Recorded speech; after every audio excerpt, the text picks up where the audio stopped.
1946 সালে অবিভক্ত বাংলায় সাধারণ নির্বাচন অনুষ্ঠিত হয়। সেই নির্বাচনে তৎকালীন বাংলা মুসলিম লীগের অবিভক্ত বাংলা মুসলিম লীগের সভাপতি ছিলেন মরহুম হোসেন শহীদ সরওয়ার্দী, সাধারণ সম্পাদক ছিলেন মরহুম আবুল হাসেন সাহেব। সরওয়ার্দী সাহেবের নেতৃত্বে সেই দিন মুসলিম লীগ সংখ্যাগরিষ্ঠতা লাভ করে এবং অবিভক্ত বাংলায় সরকার গঠন করে সরওয়ার্দী চিফ মিনিস্টার হন। এই অবস্থায় এর আগে কথা ছিল যে পার্টিশন যদি হয়, মানে ব্রিটিশ যদি ভারত ছেড়ে যায়, সেখানে ভারতবর্ষ মানে বাংলা ভাগ হবে না। এই ব্যাপারে সবাই রাজি ছিল, কিন্তু হঠাৎ করে যখন বাংলা ভাগের প্রস্তাব আসলো তখন হোসেন সরওয়ার্দী সাহেব তিনি কংগ্রেস নেতা কিরণ শঙ্কর রায় সহ অন্যান্য নেতৃবৃন্দকে নিয়ে বঙ্গবন্ধুর সাথে ছিলেন, মহাত্মা গান্ধীর সাথে দেখা করেন, মোহাম্মদ আলী জিন্নার সাথে দেখা করেন এবং তাদের কথা বলেন যে পূর্ববর্তী কথা ছিল যে এটা ভাগ হবে না, এখন ভাগ হচ্ছে, আপনি এটা বাধা দেন। অন্যরা এটা মানলেন না, অন্যরা ভাগের পক্ষে থাকলেন, বাংলা ভাগ হল।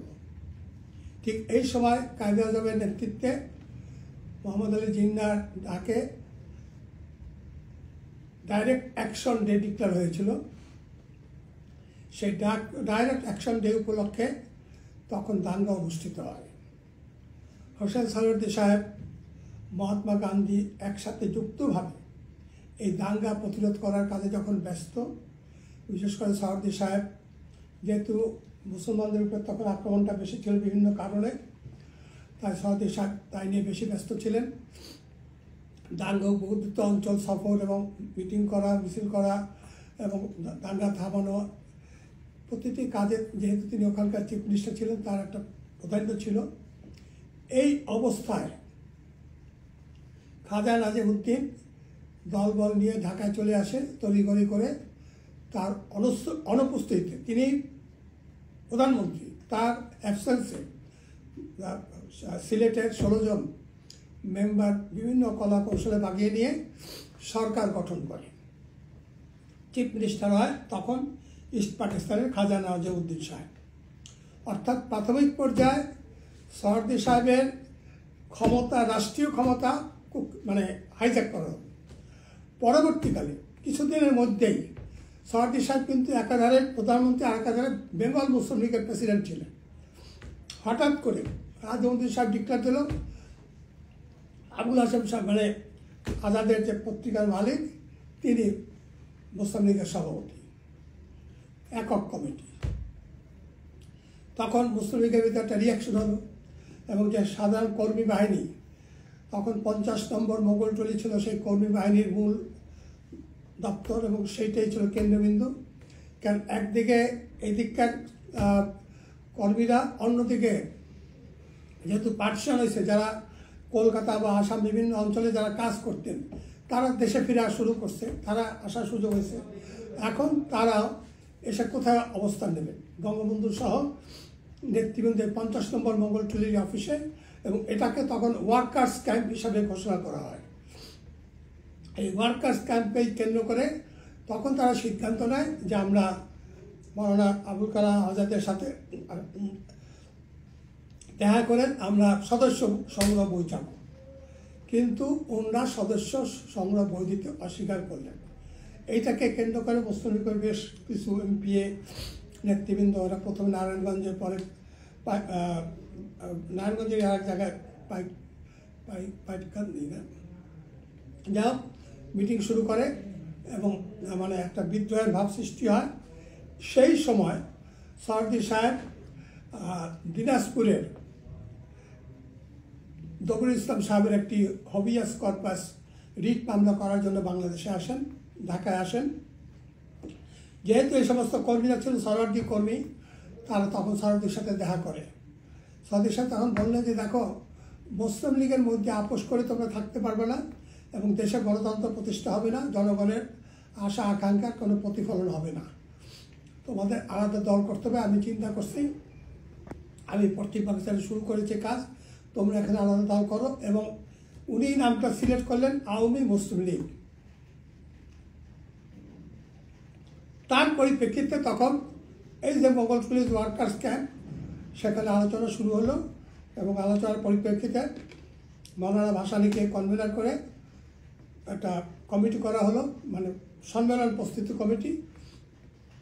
সেই কমিটির মাধ্যমে 23শে জুন 1949 বশির সাহেবের কেন দাস লেনের বাড়িতে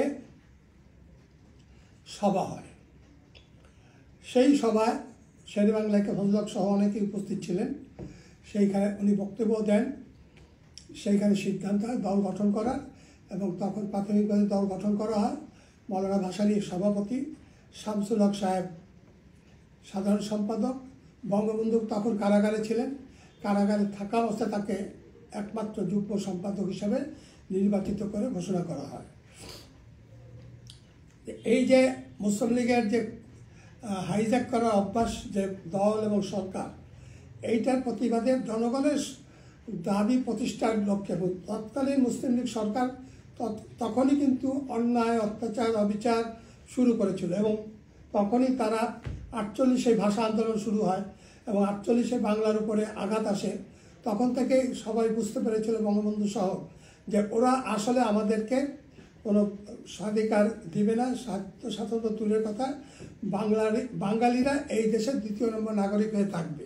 তাই সেদিন থেকেই কিন্তু প্রতিবাদ করবার যে ঝড় ওঠে, এবং 23 তারিখে সম্মেলনে দল গঠন হওয়ার পর 24 তারিখে আজমাইলিটোলা ময়দানে মিটিং হয়। সেই মিটিংয়ে বক্তব্য রাখেন ওনারা মৌলানা ভাসানী, শামসুল হক সাহেব সহ সবাই, আতাউর রহমান খান, খয়রাত হোসেন। তারা তীব্র ভাষায় তখনকার সরকারের দুর্নীতি, স্বজনপ্রীতি এবং জনগণের প্রতি তাদের অবিচার, অত্যাচারগুলো তুলে ধরেন ও আন্দোলনের ডাক দেন। এখানে লক্ষণীয় হলো যে তখন একটি উপনির্বাচন অনুষ্ঠিত হয় টাঙ্গাইলে। টাঙ্গাইলের যে খুরম খান পন্নী সাহেব জমিদার এবং বিরাট প্রভাবশালী জমিদার এবং নেতা মুসলিম লীগের, তিনি ছিলেন প্রার্থী মুসলিম লীগের। আর শামসুল হক, যে আওয়ামী লীগের সাধারণ সম্পাদক হয়েছে পরবর্তীকালে, উনি ছিলেন ক্যান্ডিডেট ওয়ার্কার্স ক্যাম্পের। শামসুল হকের সাথে উনি ডিফিট খায়, এই খুরম খান পন্নী। ডিফিট খাওয়ার পর 54 সনে সাধারণ নির্বাচনের আগ পর্যন্ত এই দেশে আর কোনো উপনির্বাচন দিতে মুসলিম লীগ সাহস পায় নাই, এবং কোনো নির্বাচনে প্রায় 53টি উপনির্বাচন বন্ধ ছিল। যাই হোক, এই যে প্রেক্ষাপটে আওয়ামী লীগের সৃষ্টি, তখন থেকে আওয়ামী লীগ জনগণের কথা বলে আসছে, এবং তখন থেকে আওয়ামী লীগ এই দেশের মানুষের বাঁচার দাবি, স্বায়ত্ত শাসন, স্বাধিকারের কথা সব কিছু বলে আসছে। এবং তখনকার যে প্রথম যে ম্যানিফেস্টো, সেই ম্যানিফেস্টোতেই কিন্তু এটা যদিও মূল দাবি হিসাবে প্রকাশ পেয়েছিল, সেই দাবিতেই কিন্তু কর্মের স্বাধীনতা, কাজের স্বাধীনতা, নারীদের স্বাধীনতা, শিক্ষার স্বাধীনতা, স্বাস্থ্যের স্বাধীনতা,